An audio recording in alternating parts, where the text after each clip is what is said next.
Neste momento, vamos então estudar algumas propostas e identificar alguns modelos de gestão.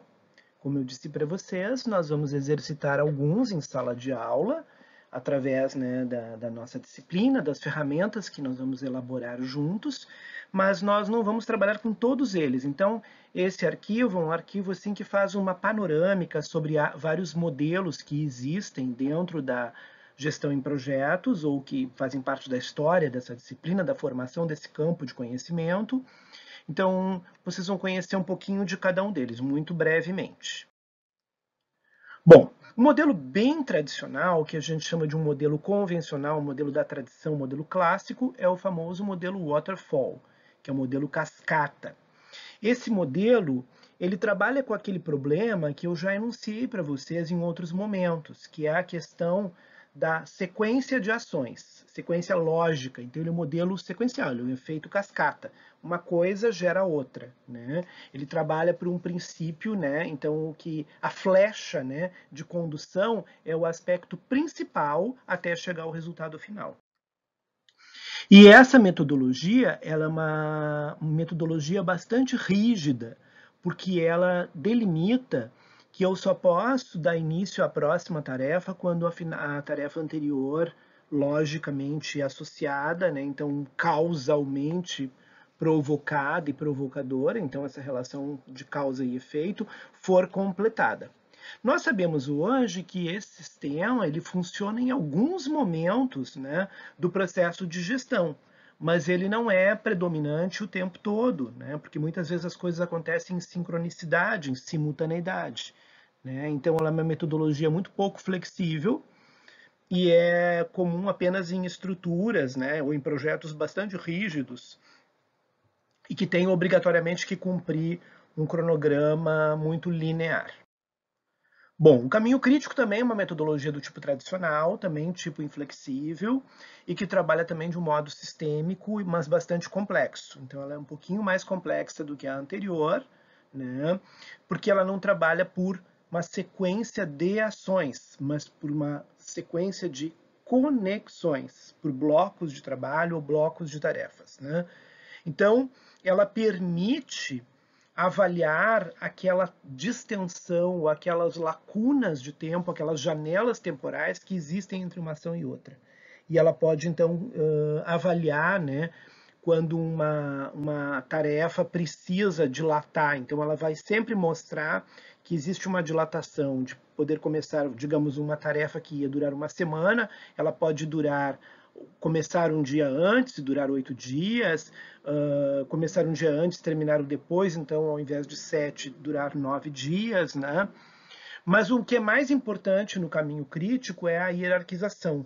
Né? Então, mais uma vez, essa ideia de que existe uma hierarquia, né, entre as tarefas e que tarefas mais complexas acabam criando zonas de tensão mais elevadas. Bom, a famosa, que nós vamos utilizar na segunda parte, né, a PMBOK, ela não é bem uma metodologia, na verdade ela é uma bibliografia, né, então ela é uma publicação, né, que é quase como se fosse uma, entre aspas, bíblia, né, da gestão de projetos, né?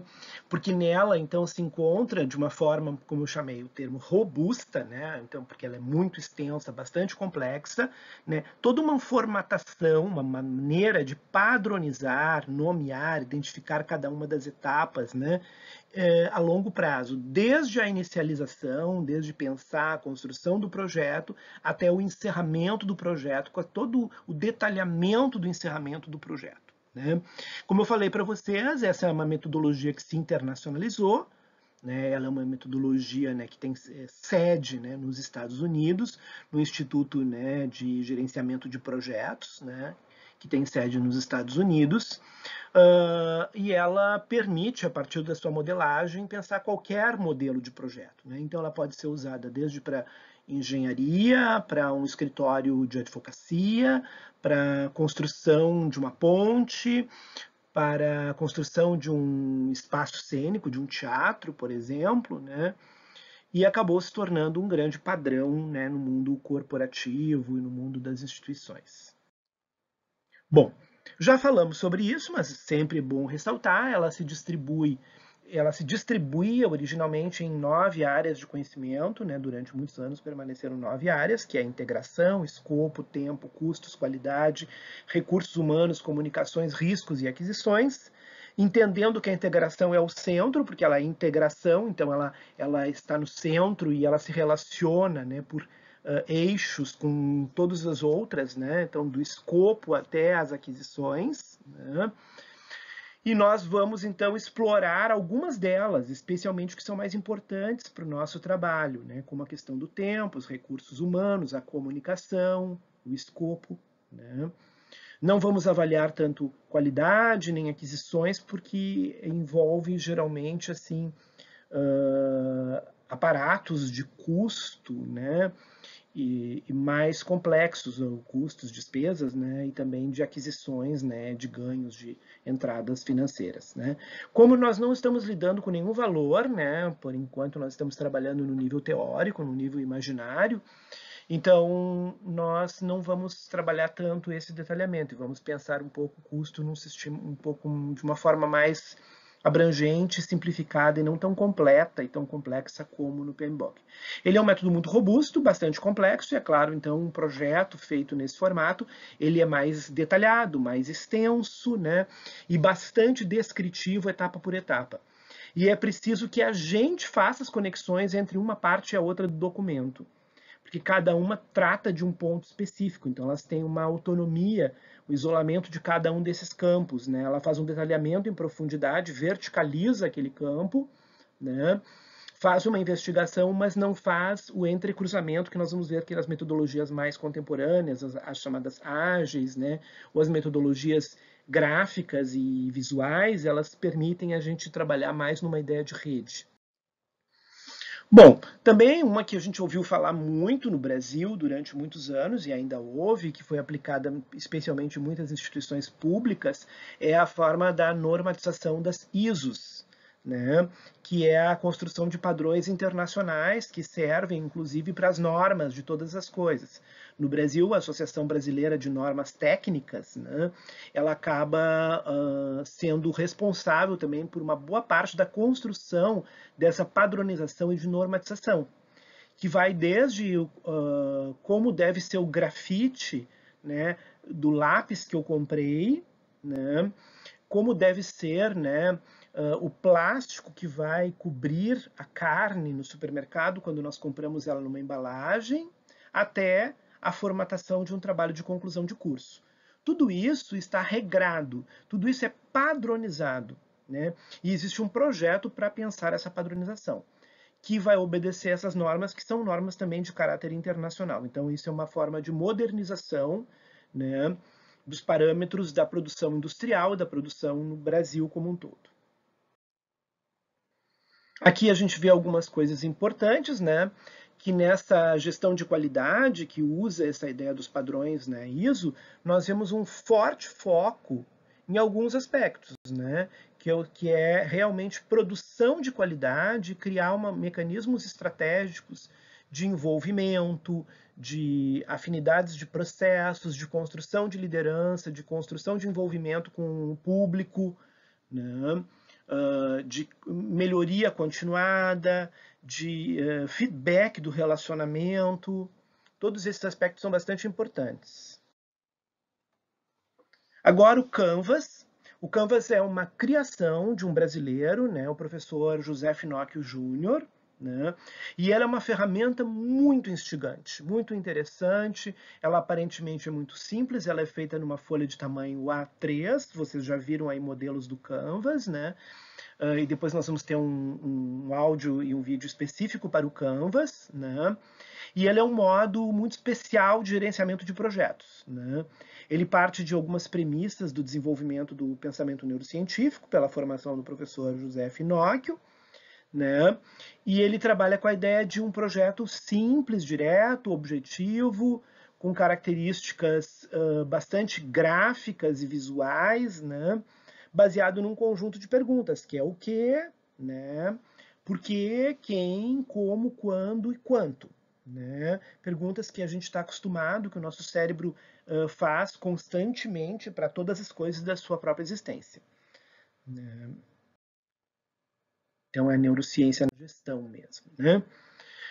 Uh, bom, aí nós vamos falar um pouquinho desses modelos ágeis, né, que são conhecidos como Scrum. Nós vamos fazer um breve exercício, nós não vamos aprofundar nisso, é um modelo bem atual, né, bastante utilizado em várias empresas, né, especialmente nas startups da área de software, na área da informática, da tecnologia da informação, pessoal que trabalha com marketing digital, e é por isso que eu quis colocar aqui como um exercício. Por quê? Porque muitos profissionais da cultura e da arte acabam lidando com esse profissional. Eles não vão lidar com o gestor de projetos da área industrial, né?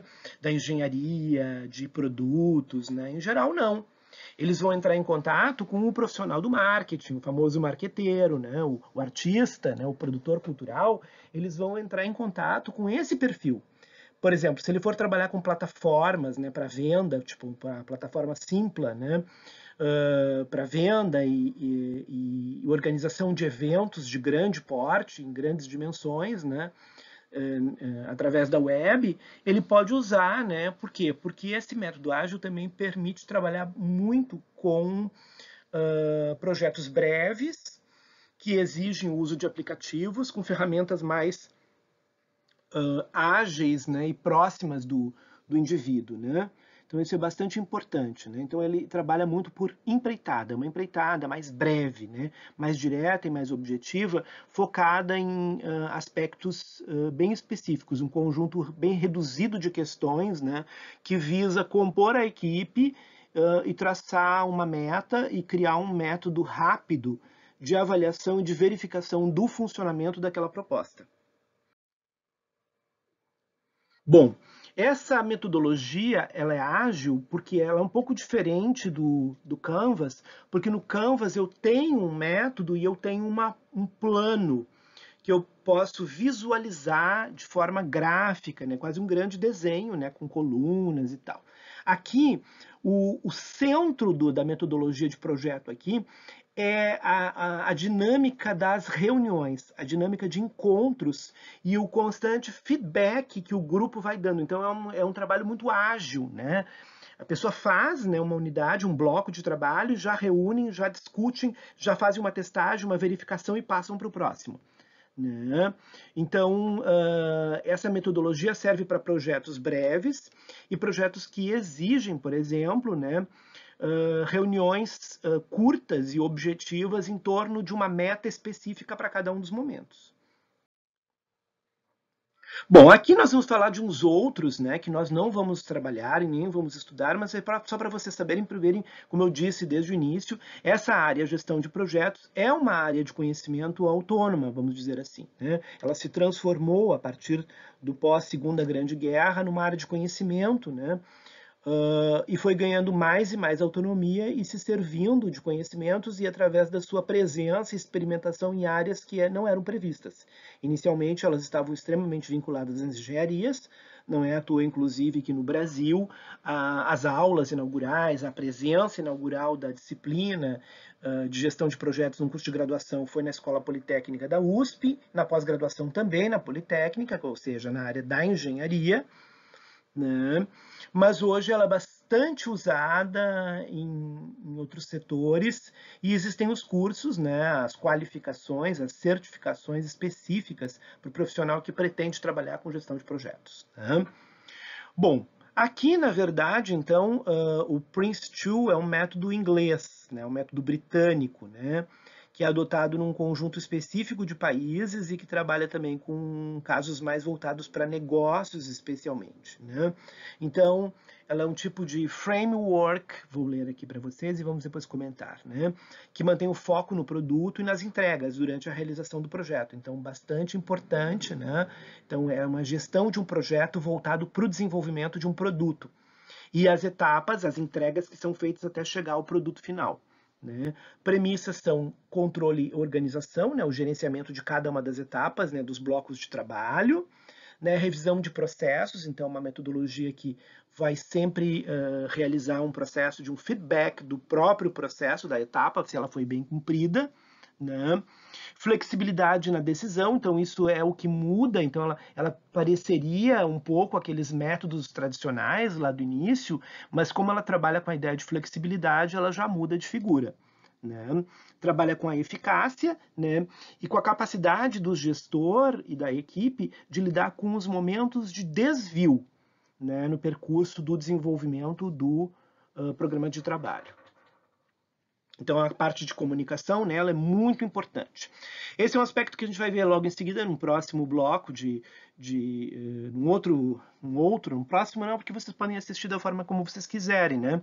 Mas num outro vídeo que eu vou gravar, que vai falar um pouquinho sobre isso, sobre como contemporaneamente, a partir dos anos 2000, da década de 90 para cá, vamos dizer assim, então nos últimos 20 anos, aspectos ligados à interação, à comunicação, à complexidade, à transversalidade, são cada vez mais valorados e integram mais o campo do pensar a dimensão do projeto. Aí temos também, né, uma gestão de projetos a partir da IPMA, né, da Associação Internacional de Gestão de Projetos, né, que é essa organização sem fins lucrativos, né, que visa, então, criar certificações, desenvolver práticas de gestão, seminários internacionais, né, e atuar e operar também em consultorias pelo mundo afora.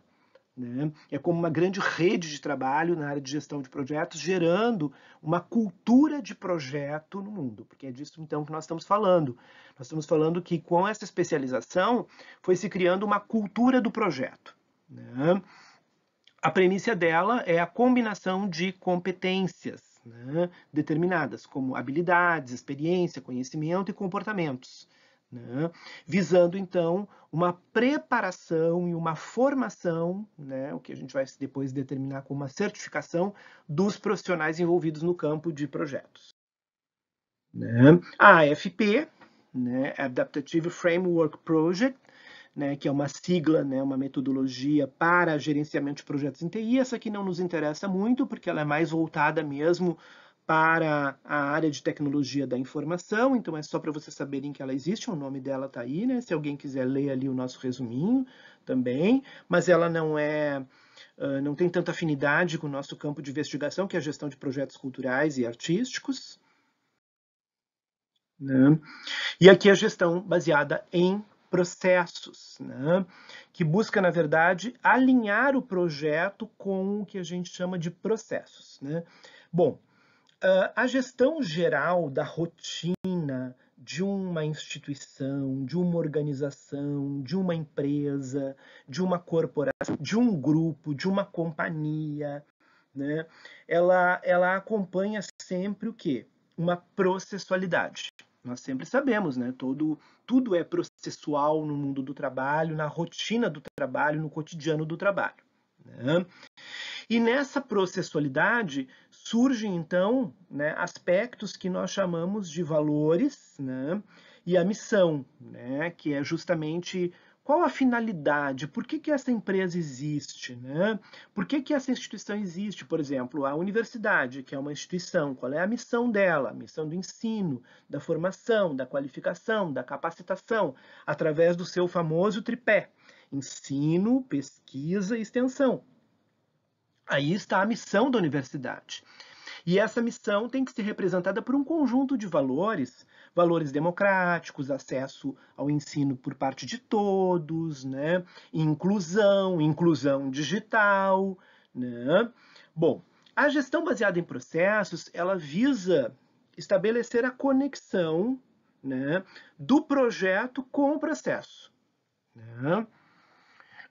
De uma maneira o mais estratégica possível. Né? Então, ela trabalha, primeiramente, os processos mais globais, estabelece as medidas, os indicadores, as métricas de processo, os mecanismos de controle de processo e vai desenvolvendo ajustes nas metas durante o andamento do processo. Né? Então, a gestão de projetos baseada em processos é uma metodologia do tipo sistêmica. Aliás, uma grande parte das nossas metodologias aqui.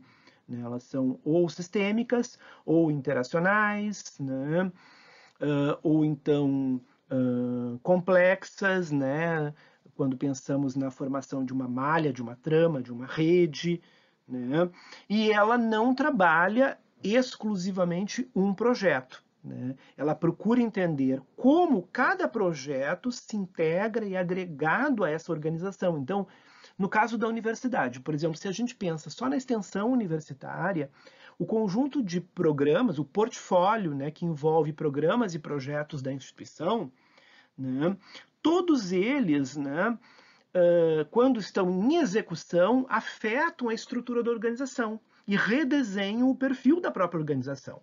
Eu só vou saber o que uma pró-reitoria de extensão é, não só pelas ações e atitudes do núcleo duro, da administração, né, da pró-reitoria propriamente dita, né, mas eu vou saber o que ela é através dos projetos que ela desenvolve, que ela seleciona, que ela financia, que ela fomenta, do número de bolsas e do perfil das pessoas que desenvolvem, porque também não adianta olhar lá e enxergar um título e um resumo e não entender como é que aquilo entra em funcionamento.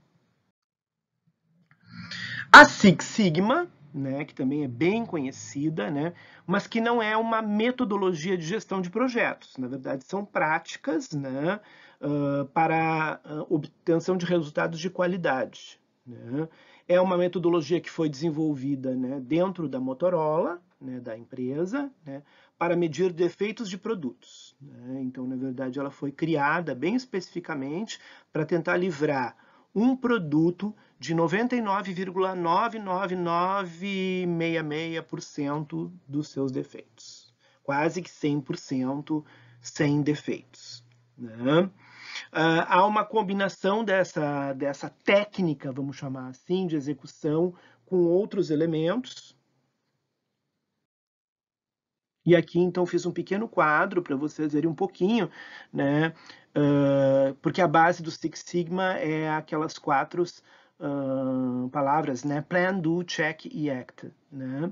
Ou seja, definir metas, mensurar e identificar as características críticas, fazer análise, desenhar o detalhamento do projeto, sua otimização, verificar o desenho, rever o planejamento, né? Ou definir o problema, mensurar aspectos essenciais relacionados ao problema, fazer uma análise dos dados, melhorias de processo, né? E aí, então, identificar no projeto o que pode ser corrigido, ou seja, criar as ferramentas de controle. Isso serve muito para quando a gente está trabalhando com aparelhos, né, de alto nível tecnológico, com alto custo, e que nós temos equipes de desenvolvimento de P&D. Então, o Six Sigma é muito usada em empresas que vão usar muita coisa na área de P&D, pesquisa e desenvolvimento. E a Extreme Project Management, né, que é uma metodologia, né, de prazos muito curtos, né, e essa, então, é voltada para um prazo extremamente curto, num cenário de alta complexidade, de alta incerteza. Então, ela poderia ser uma metodologia muito útil para nós que lidamos com o ambiente dos impactos, né, nos ambientes culturais, com a fragilidade, né, da presença dos nossos atores sociais da cultura e das artes no cenário mais global da sociedade contemporânea, né? Por quê? Porque lida com a complexidade, com a incerteza das cadeias, né? Então, nesse sentido, ela é totalmente voltada para a esfera de uma compreensão complexa da própria complexidade e não trabalha, sob hipótese alguma, com a ideia de causalidade, né? Como uma ideia de cascata, de uma coisa que leva a outra, de um efeito. Ela não trabalha com essa premissa. Né? Então vejamos aqui, ao invés de se preocupar com técnicas para agendar a execução de tarefas, ela se volta para as relações humanas, né? Os fatores críticos no relacionamento humano e a construção de um mindset equipe. O que é isso, na verdade? Né? Então é esse padrão mental de equipe, de grupo, e a análise disso que permite, né, então, menos determinação no projeto e mais compreensão da complexidade da interação entre as pessoas, deixando isso mais aberto, né, permitindo entrar dentro do projeto dimensões do caos, né, e transformações que são bastante espontâneas, vamos dizer assim. Né? Então, na verdade, ele valoriza muito a dimensão de comunicação, interação, né, interrelacionamento simbólico e a próprio perfil das equipes, né?